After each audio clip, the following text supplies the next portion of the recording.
हिंदी के एक नए एपिसोड में आपका स्वागत है और इस वीडियो में हम पहले बात करने वाले हैं भारतीय वायुसेना के बारे में। भारतीय वायुसेना जो कि अपने एक एम्बिशियस प्रोग्राम को लेकर आगे बढ़ रही है, जहां पर बड़ी से बड़ी संख्या में जो फिफ्थ जनरेशन और फोर्थ जनरेशन फाइटर हैं, इन्हें अगले 20 वर्षों में इंडक्ट किए जाने की टाइमलाइन जो है वो इनके तरफ से सामने रखी गई है। लेकिन इसी बीच इंडियन एयरफोर्स के एक सीनियर ऑफिशियल ने एक मीडिया संस्थान को अपना एक्सक्लूसिव इंटरव्यू दिया है, जहां पर उन्होंने 2040 तक की क्या टाइमलाइन होगी, क्या प्लान है और कैसे भारतीय वायुसेना एक सिस्टमेटिक मैनर में 42 स्क्वाड्रन का जो टारगेट सेट करके बैठी है उसके तरफ आगे बढ़ रही है, इस पर बातचीत करी है। उन्होंने ये कहा कि आने वाले भविष्य में आप ये देखेंगे कि भारतीय वायुसेना इंडिजिनस फाइटर के साथ साथ जो foreign source fifth generation fighters हैं, इनकी एक मिक्स्ड फ्लीट को ऑपरेट करती नजर आएगी। और ये ऐसा इसलिए हो रहा है क्योंकि हमें भी पता है कि एमका मार्क 2 की जो टाइमलाइन है, जिसको लेकर हम लोग काफी कॉन्फिडेंट है, इसमें इंजन की भूमिका सबसे महत्वपूर्ण है। यहाँ पर इंजन की टाइमलाइन एमका की एक्चुअल टाइमलाइन को निर्धारित करेगी। हालांकि उन्होंने इस बारे में डिटेल में बात करी है। उन्होंने कहा इस समय हम 31 स्क्वाड्रन को ऑपरेट कर रहे हैं। हमने 1996 में जो पीक है वो देखा था, जब हम 41 एक्टिव स्क्वाड्रन के साथ ऑपरेट कर रहे थे। लेकिन उसके बाद से एक शॉर्टफॉल का चरणबद्ध क्रम चला और बीतते समय के साथ हमने जितने एयरक्राफ्ट को इंडक्ट नहीं किया, उससे कहीं ज्यादा संख्या में हमें जो पुराने फाइटर्स हैं उन्हें रिटायर करना पड़ा। अब यहाँ पर लास्ट जो 2 स्क्वाड्रन है MiG-21 की, ये भी अब 2025 के अंत तक फेज आउट कर दी जाएंगी।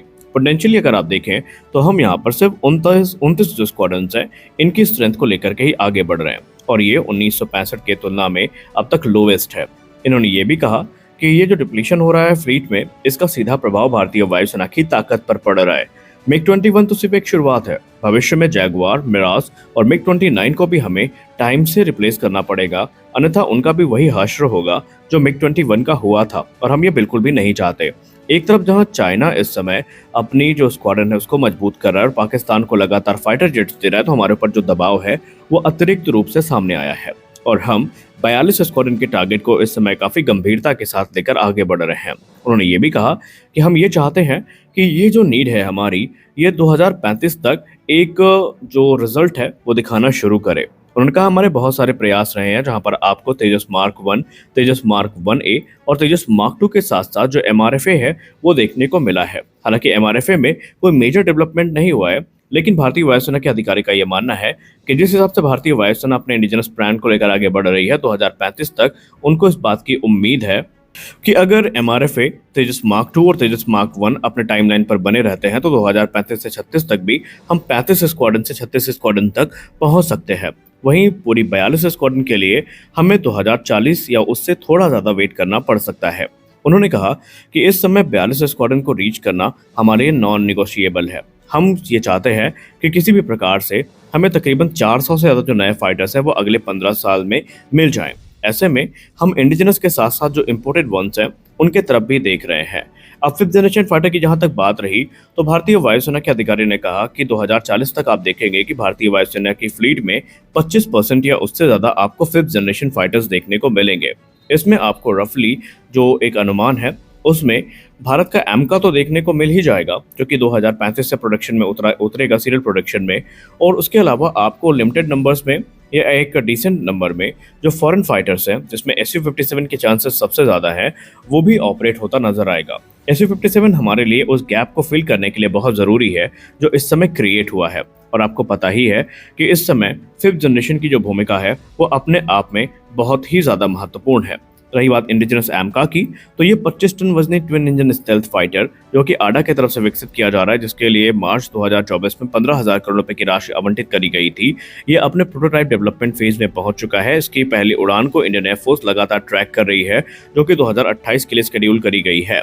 इस बार डिले की संभावना इसलिए नहीं नजर आती क्योंकि इसमें भारतीय वायुसेना डायरेक्टली इन्वॉल्व है इस प्रोग्राम में और एक एक चरण जो है भारतीय वायुसेना की तरफ से मॉनिटर किया जा रहा है।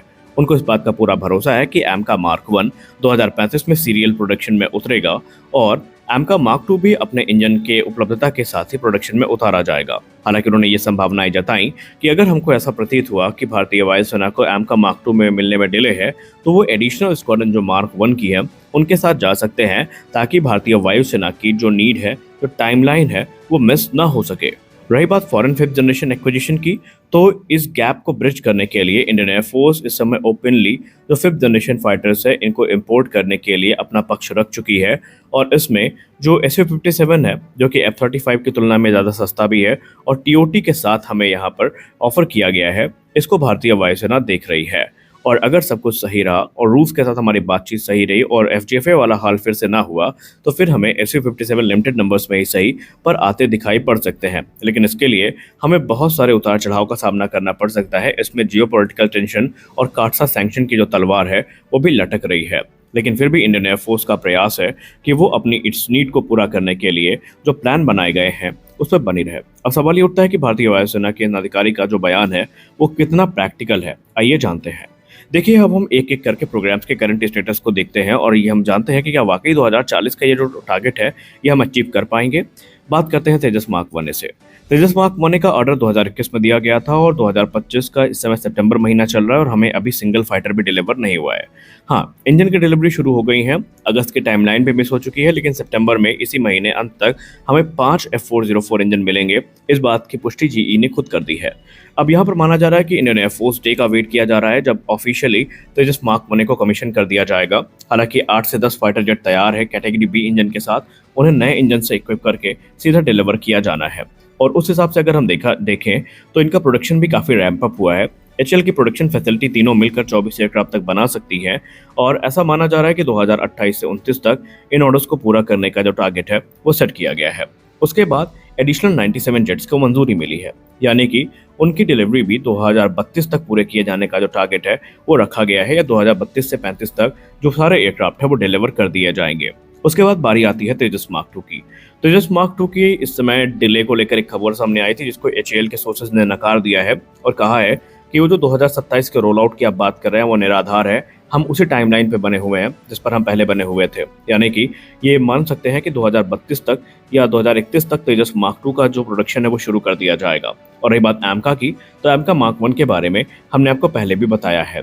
अब यहाँ पर अगर हम देखें तो 83 तेजस मार्क 1 है, फिर एडिशनल 97 तेजस मार्क 1 है, फिर अप्रॉक्सीमेटली 120 तेजस मार्क 2 और तकरीबन ये मान के चलिए कि 36 AMCA मार्क 1, इतने फाइटर हमें इंडिजिनसली मिलने वाले हैं 2040 के पहले तक।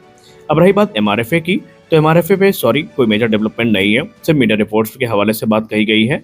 अब MRFA और अगर हम देखें फिफ्थ जनरेशन फाइटर की, तो SU-57 को लेकर के TASS की रिपोर्ट की बात माने तो भारत 55 से 60 फाइटर को लेकर के या 40 से 60 फाइटर को लेकर के डिस्कस कर रहा है। तो इसका सीधा मतलब यह है कि तकरीबन 3 स्क्वाड्रन को लेकर बातचीत चल रही है और अगर डील फाइनलाइज होती है पुतिन के दौरे के दौरान और अमेरिकी सैंक्शन की तलवार इस पर नहीं लटकती है तो आप इन 3 स्क्वाड्रन्स को और ऐड कर सकते हैं। यानी कि उनका कहना निरर्थक नहीं है, लेकिन सवाल यह है कि क्या HAL जिस टाइमलाइन को लेकर इन्होंने ये बात करी है उस पर बनी रह पाती है, क्योंकि लेट लतीफ़ी फ्री में मिलती है हमें किसी प्रोग्राम के साथ इंडिया में। तो आशा करते हैं कि इनका जो एम्बिशियस प्रोग्राम है वो पूरा हो और हमें लेट लतीफ़ी देखने को ना मिले। इस वीडियो में बस इतना ही, मिलते हैं अगले वीडियो में, तब तक के लिए जय हिंद।